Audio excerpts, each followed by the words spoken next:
Tu ujung tu, Yang Hormat. Yang Hormat ya. Sila. Terima kasih Datuk Speaker. Terima kasih Yang Pak Menteri.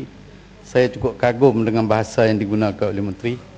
Dan saya rasanya satu-satunya lah Menteri yang boleh pemimpin bahasa nasional hebat. Baik, tahniah. Cuma saya bimbang.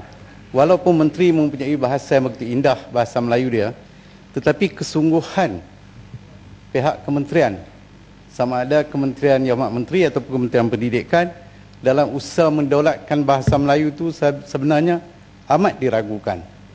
Kerana sehingga ke-54 tahun kita merdeka, soal tersebut masih tak dapat selesai.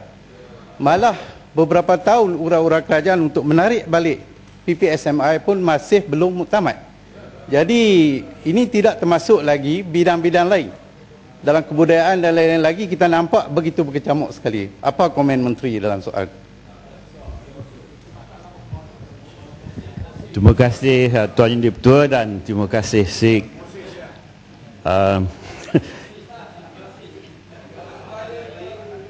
Apa yang ditanggap oleh Sik tadi bukan sakit sebenarnya, tetapi perkara yang boleh kita terima dalam konteks sebenar.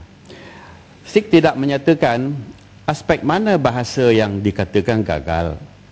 Kalau hanya mengatakan bahawa PPSMI berada dalam keadaan sedemikian, Yang Amat Berhormat Menteri Pelajaran telah pun menjalankan tugas dan tugasan beliau secara baik dan pengikutan kepada program-program pengubahsuaian silabus atau sukatan pelajaran juga telah berjalan. Yang kita akui sebagai kurang mendapat perhatian sekarang ialah latihan berkomunikasi dalam bahasa Melayu yang formal yang kurang mendapat sambutan.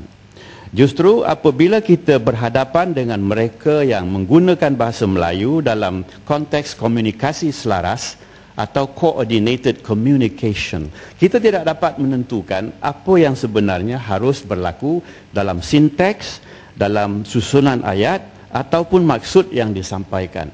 Oleh kerana dalam bahasa Inggerisnya passive voice telah diajar kepada kita untuk belajar sinteks dan grammar, tetapi cara penyampaian dalam bahasa Melayu itu sendiri tidak ada kepakaran lagi untuk menentukan penerusannya sehingga sampai ke tahap berkomunikasi antara bangsa.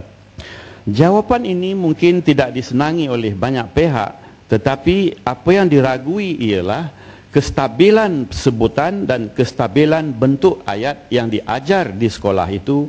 Mungkin pakar-pakar yang perlu berhadapan dengan kenyataan membuat selidikan yang lebih rapi.